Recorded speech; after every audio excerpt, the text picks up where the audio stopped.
आयोजन किया। समारोह में मुख्य अतिथि के रूप में सांसद चुन्नीलाल साहू शामिल हुए। साथ ही कई जनप्रतिनिधियों और सामाजिक कार्यकर्ताओं भी समारोह में शामिल हुए। बाल दिवस समारोह पर चाचा नेहरू को याद कर उनके बारे में बच्चों को बताया गया।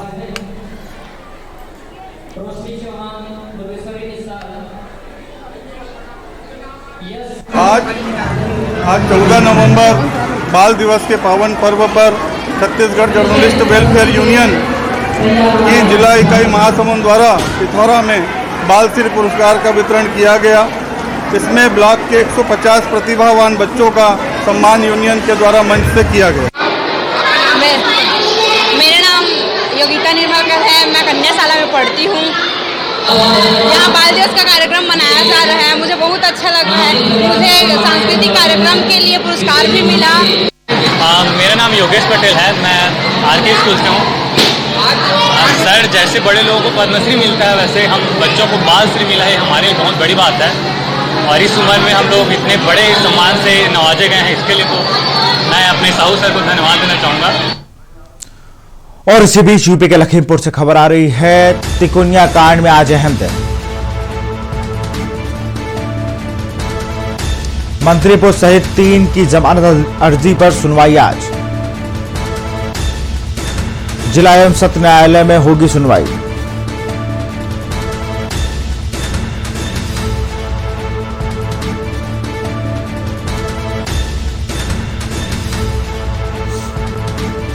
अलग अलग अधिवक्ताओं का पैनल करेगा पैरवी। रमन कश्यप के भाई ने रिपोर्ट दर्ज कराने के लिए अदालत ने आज से पुलिस से की है रिपोर्ट तलब। सुप्रीम कोर्ट भी इस मामले में करेगा आज सुनवाई। लखीमपुर से खबर। तिकोनिया कांड में आज अहम दिन। मंत्री पोस्ट सहित 3 की जमानत अर्जी पर सुनवाई आज। जिला एवं सत्र न्यायालय में होगी सुनवाई। 28 अक्टूबर और 3 नवंबर को टल चुकी है सुनवाई। और इसी खबर पर अधिक जानकारी के साथ हमारे संवाददाता लखीमपुर से आमिर रजा हमारे साथ फोन लाइन पर जुड़ गए हैं। आमिर, आज अहम दिन माना जा रहा है। तिकोनिया कांड को लेकर 3 आरोपियों, मंत्री पुत्र समेत 3 आरोपियों जमानत अर्जी पर सुनवाई होनी है। जी, आज अहम दिन कई तरीके से है। एक तो यह है कि आज जिला जज की अदालत में आशीष मिश्रा जो मुख्य आरोपी हैं, जो केंद्रीय गृह राज्य मंत्री के उनके पुत्र सहित 3 लोगों की सुनवाई होना है। उनके मुस्तकबिल का फैसला होना है कि उनको जमानत यहाँ से मिलेगी फिर या कि वो सुप्रीम कोर्ट जाएंगे। इसके बाद उनका रास्ता सुप्रीम कोर्ट होगा। इसके अलावा उत्तर प्रदेश सरकार को भी सुप्रीम कोर्ट में सुनवाई होगी। सुप्रीम कोर्ट में भी इस मामले की सुनवाई है। इसके अलावा जो रमन कश्यप जो जिसकी मौत हुई थी उस कांड में पत्रकार, उसकी तरफ से भी एक मुकदमा 56(3) में डाला गया है। उस पर भी आज सुनवाई होना है। इसलिए इस लिहाज से जो अहम माना जा रहा है तीनों मामलों में, सबसे ज्यादा अहम तो आशीष मिश्रा के लिए है, क्योंकि आशीष मिश्रा को लगातार जमानत की बात हो रही थी, क्योंकि वो मंत्री पुत्र है, उनका मेन चूंकि वो मुख्य आरोपी है, उसको सुनवाई भी आज होना है। इसके लिए लगातार जिला जज में चाहे वो तीनों अभियुक्त हुए जो आरोपी है, इनके वकीलों का पैनल वहां पर खड़ा होगा। इसके अलावा जो शासकीय अधिवक्ता है वो वहां पर खड़े होंगे। कहीं ना कहीं आज जो डिसीजन होगा वो अहम माना जा रहा है। क्या लगता है आज जो रमन कश्यप जो पत्रकार थे उसके भाई की ओर से जो 156(3) के मुकदमे की बात कही गई है कि उसने काफी लोगों को नामजद किया है, उसमें बता दें कि इस मामले में 2 FIR दर्ज हुई थी। एक तो जो दर्ज हुई थी किसानों की तरफ से, वो दर्ज हुई थी केंद्रीय गृह राज्य मंत्री सहित उनके साथियों के खिलाफ। दूसरी FIR उनके बीजेपी नेताओं की तरफ से दर्ज हुई थी जो किसानों के ऊपर दर्ज थी। लेकिन इस मामले में जो एक पत्रकार रमन कश्यप मरा था उसकी कहीं भी कोई नाम नहीं था। उसका कहीं उनकी FIR में कहीं भी नेम नहीं किया गया था कि इनकी जो घटना हुई उसकी तरफ से क्या कौन FIR दर्ज करा था। इसको लेकर रमन कश्यप का भाई लगातार FIR की बात कर रहा था। जब प्रशासन ने FIR नहीं दर्ज की तो उसने 156(3) में उसने न्यायालय में शरण लिया और ये कहा कि हमारे मुकदमे की भी रिपोर्ट दर्ज होना चाहिए। इसको लेकर आज पुलिस अपना 15 तारीख तक न्यायालय ने उनको मौका दिया था कि 15 तारीख को अपना पक्ष रखेगा आके, और इसीलिए आज वो FIR की बात करेंगे। क्योंकि आपको बता दें कि रमन कश्यप के जो भाई ने FIR की एप्लीकेशन दी है उसमें डायरेक्ट उसने केंद्रीय गृह राज्य मंत्री अजय मिश्रा, उसके भाई, उसके पुत्र आशीष मिश्रा के साथी जो है अंकित दास, इनसे 15 लोगों को नेम्ड किया है। जी, तमाम जानकारी के लिए बहुत बहुत शुक्रिया आमिर आपका। खबर आपको लखीमपुर खीरी से बताया जाए। तिकोनिया कांड में आज अहम दिन, मंत्री पुत्र सहित 3 की जमानत अर्जी पर होनी है सुनवाई।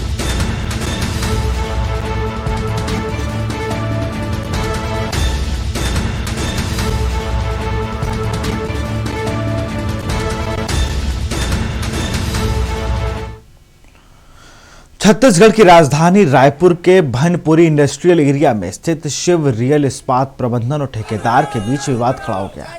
फैक्ट्री के काम कर रहे ठेकेदार और मजदूरों का आरोप है कि फैक्ट्री प्रबंधन ने उनके 9 महीने के वेतन को रोका रखा है और वेतन मांगने पर राजनीतिक हस्तियों का हवाला देकर लगातार नानुकुर प्रबंध करता है, जिसके कारण उन्होंने आर्थिक तंगी का सामना करना पड़ रहा है। वहीं रविवार को सभी कर्मचारियों मजदूरों ने फैक्ट्री के बाहर काम बंद कर आंदोलन किया।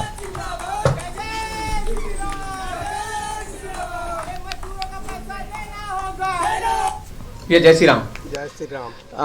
भैया दुख का विषय ये है कि छत्तीसगढ़ में जो आजकल जो अग्रवाल बनिया मारवाड़ी लोग का जो चल रहा है, जो बता रहे हैं हम राजनीति से जुड़े हैं, जो मैं बोलना नहीं चाहूंगा किसी एक व्यक्ति का नाम, ये भाजपा के ऐसे नेता का जो बता रहे हैं, जो नाम बताए हैं कि वो हमारे धरसीवा से पूर्व विधायक रह चुके, उनका नाम बता के इनको डराएं, बोलते हैं हम तुम्हारा पैसा नहीं देंगे, है ना, तुमको जैसा अच्छा लगता है कर लो। तो हम लोग कल बात करने ही आए थे, तो उसको बोले कि तुम्हारा पैसा आज देंगे कल देंगे करके ऐसा भाई को दिवाली से पहले पूरा लटका दिया गया। तो जब पूछने तो बोलते हैं हम पटेल जी के परिवार से, हम इनको जानते हैं उनको जानते हैं। तो हम बोले ठीक है, पटेल जी के परिवार से अगर आप हैं तो हम पटेल जी को साक्षात बुला देते हैं। अगर गरीबों का पैसा आप खाएंगे तो पटेल जी तुमको खुद 4 चप्पल मारेंगे। यही साथ लेके हमने बोला चलो आज एकदम निर्मलता पूरा अपन जाके आज बात करेंगे भाई साहब जो प्रबंधक है कंपनी वाले। पूर्व प्रधानमंत्री स्वर्गीय पंडित जवाहरलाल नेहरू की जयंती को बाल दिवस के रूप में पूरे देश में मनाया गया है। इसी के तहत छत्तीसगढ़ के मुख्यमंत्री भूपेश बघेल ने के दिशा निर्देश पर पूरे प्रदेश में बाल सुरक्षा सप्ताह मनाया जा रहा है, जिसका सुकमा पुलिस कार्यालय में शुभारंभ किया गया, जिसमें खेल कूद एवं शिक्षा के क्षेत्र में जिले का नाम रोशन करने वाले बच्चों को प्रशस्ति पत्र और शील्ड देकर सम्मानित किया गया। जी, जैसा कि ज्ञात है कि 14 नवंबर को हमारे देश के प्रथम प्रधानमंत्री श्री जवाहरलाल नेहरू जी की जन्म हुआ था। उस दिन को हमारा पूरा देश हर्षोल्लास से बाल दिवस के तौर पे मनाता है। इसी तारतम्य में हमारे पूरे राज्य में इसको प्रत्येक जिला स्तर पे इसको बहुत धूमधाम से मनाया जा रहा है।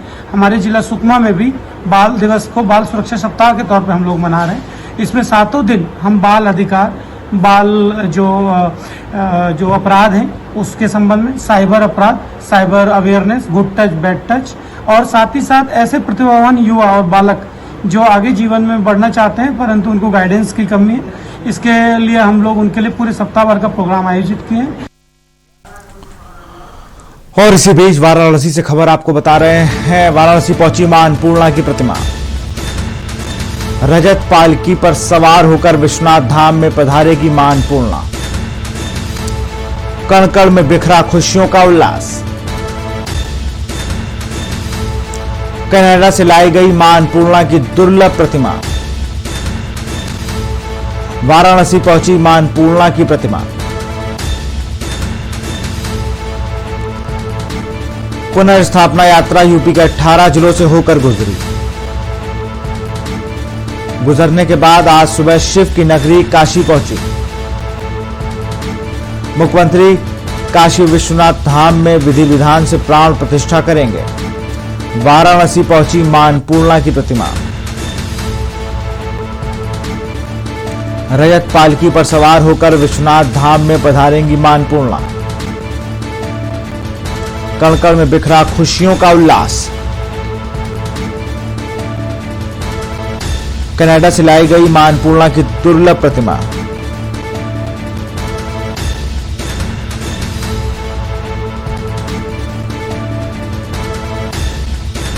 पुनः स्थापना यात्रा यूपी के 18 जिलों से होकर गुजरी।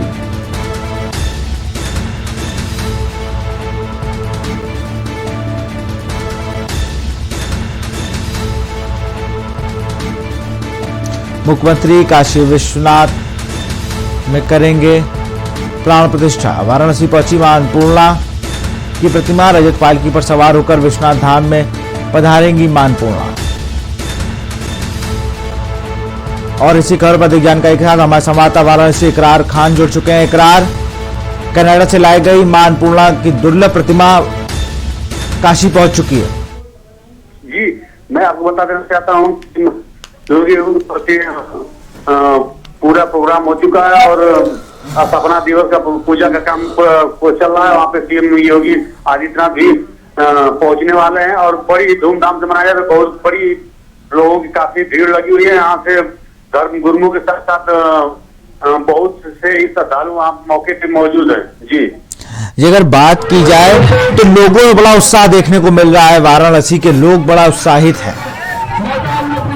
जी, बहुत ही यहाँ के लोग बहुत ही उत्साहित हैं और जगह जगह लोग आशीर्वाद ले रहे हैं, प्रणाम कर रहे हैं। मैं ये बच्ची बता चाहता हूँ कि एक दो चार लोग से बात किया तो उन्होंने बताया कि बहुत ही मां अन्नपूर्णा की यात्रा बहुत ही सुगम सी होती है। इससे आने से हम लोगों के भविष्य में भी होता है और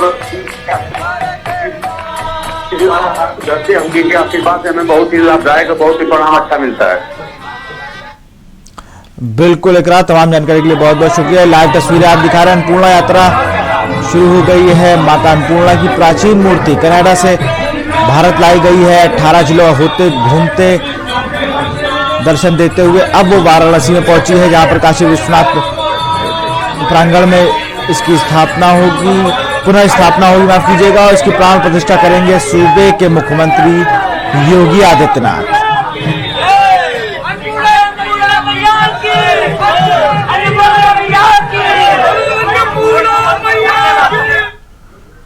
यहां रुकते ही छोटे से ब्रेक के लिए जल्द हाजिर होंगे।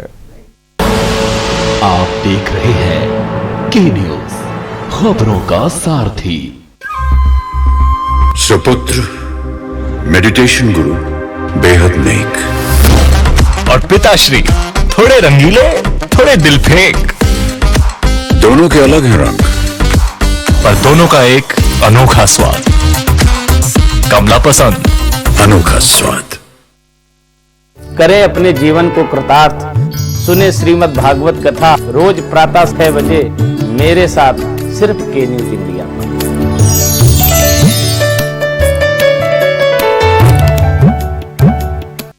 और खुशबू में झूम के भाई लेके आए गोल्डी मसाले। गोल्डी मसाले, खुशबू और स्वाद ऐसा तो रिश्तों में गुस्सा कैसा।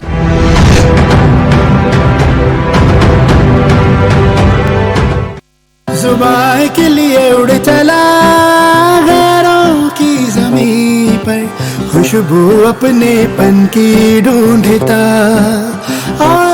दूर कितना भी जा, इस जुबान से दूर ना जा पाओगे। रुमर बोलो जुबान केसरी। आप देख रहे हैं के न्यूज, खबरों का सारथी। ब्रेक के बाद आपका स्वागत है। बेमौसम बरसात ने भिलाईगढ़ इलाके सहित आसपास के किसानों को चिंता बढ़ा दी है। गौरतलब है कि कई किसानों का फसल खेतों में ही बर्बाद हो रही है। बीच में आग के तूफान के साथ बारिश और पिछले दिनों से रुक रुक कर हो रही बारिश की झड़ी के कारण खेतों में लगे धान व कटाई पर रखे फसल बर्बाद हो रही है।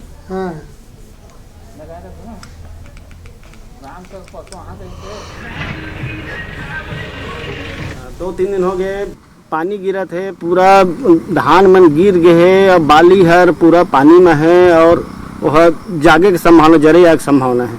क्या दिन हो गए जो बारिश होते लगभग? अब तीसरा दिन है और वो गिरे है धान है, पूरा पानी मारे है, बाल मन पूरा बुढ़े है और जामा थे धान है। किसान मन खेत में हवन और खेत में पानी के गिरा थे तो धान मन बुढ़े बुढ़े है और हमारा नुकसान है के संभावना है। जरे आई और बहुत नुकसान हुई। क्या दिन हो गया इसमें बारिश हुआ? 3 दिन हो गए बारिश हुआ।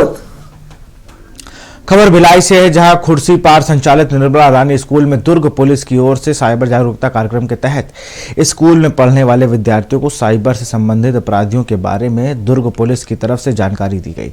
वह बताया गया कि कैसे साइबर अपराधों से बचा जा सकता है। वहीं यातायात जागरूकता, महिलाओं से संबंधित अपराध व नशा मुक्ति के बारे में भी दुर्ग पुलिस की तरफ से विस्तृत जानकारी इस कार्यक्रम के माध्यम से दी गई।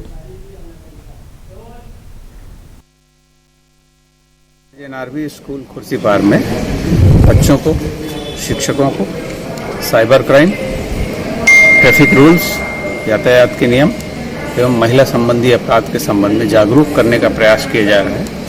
इनको किस प्रकार इन अपराधों से बचा जाए एवं इन अपराधियों के चंगुल में न फंसे, यातायात में किस प्रकार खतरों से बचा जाए एवं दुर्घटना से बचा जाए, इस संबंध में जानकारी दी जा रही है। बच्चों के लिए और टीचर्स के लिए एक प्रोग्राम रखे हैं, जिसमें cyber crime, women's safety, traffic police, नशा मुक्त अभियान, इन सब बातों के लेकर बच्चों को एक दिवसीय सेमिनार बच्चों का और टीचर लोगों को रखे गए हैं।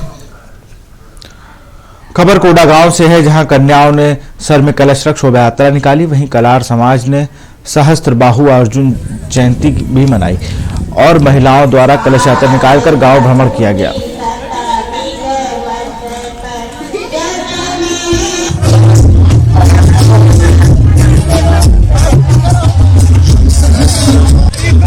आज जो है कलार समाज के इष्ट देव है छत्री भगवान सहस्त्रबाहु का जयंती है।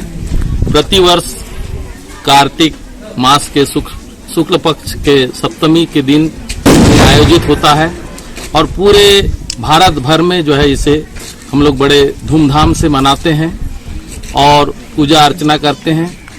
इसके साथ ही जैसा अभी आप देख रहे हैं, कलश यात्रा निकाली जाती है और अभी मंची कार्यक्रम भी होगा, जिसमें सभी लोग हमारे इष्ट देव सहस्त्रबाहु का पूजा अर्चना करेंगे।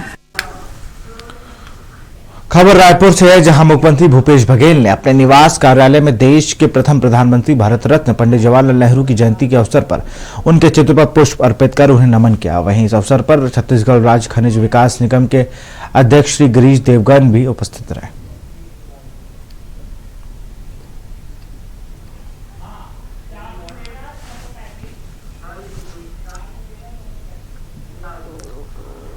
खबर बिलासपुर से है, जहां सिरगट्टी में चलित थाना सह चलित पुलिस सहायता केंद्र लगाकर आम जनता की समस्या सुनी। साथ ही ग्राम तथा शहरी क्षेत्र के लोगों के बीच पहुंचकर पुलिस ने उनकी समस्याओं को सुना और उनका निराकरण करने का निर्देश भी दिया था।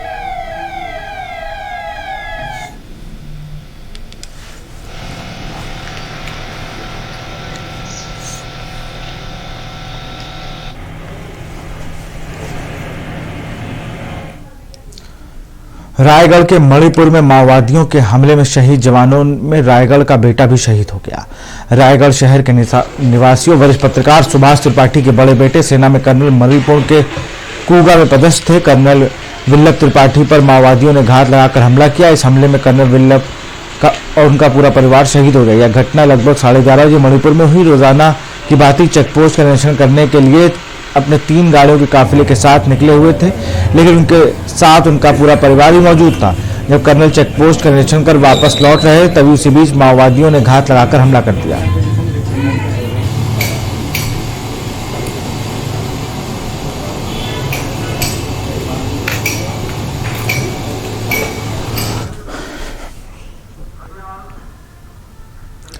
जसपुर सहित पथलगांव, फरहास बहार, अंकियारा में हो रही बारिश से किसानों की मुश्किलें बढ़ गईं। क्षेत्र के अधिकांश किसान द्वारा धान की कटाई कर धान करपा बेमौसम बरसात से भीग गया है। मूसलाधार बारिश से धान की फसल बर्बाद होने के कगार पर है। किसानों का कहना है कि बेमौसम बरसात से खेत में रखा धान बहुत नुकसान हो गया है और अब किसानों को सहकारी समितियों से लिया गया कर्ज चिंता का सताने लगी है।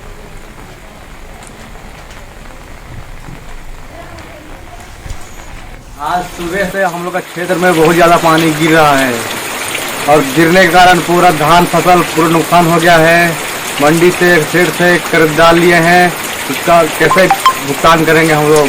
ऐसे में तो डूब जाएंगे हम लोग, और पूरा पानी धान पान को पूरा नुकसान कर दे रहा है।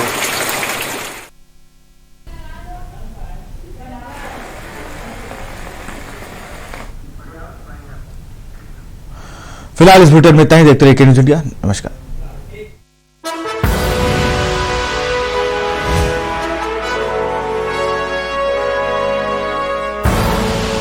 आप देख रहे हैं के न्यूज़।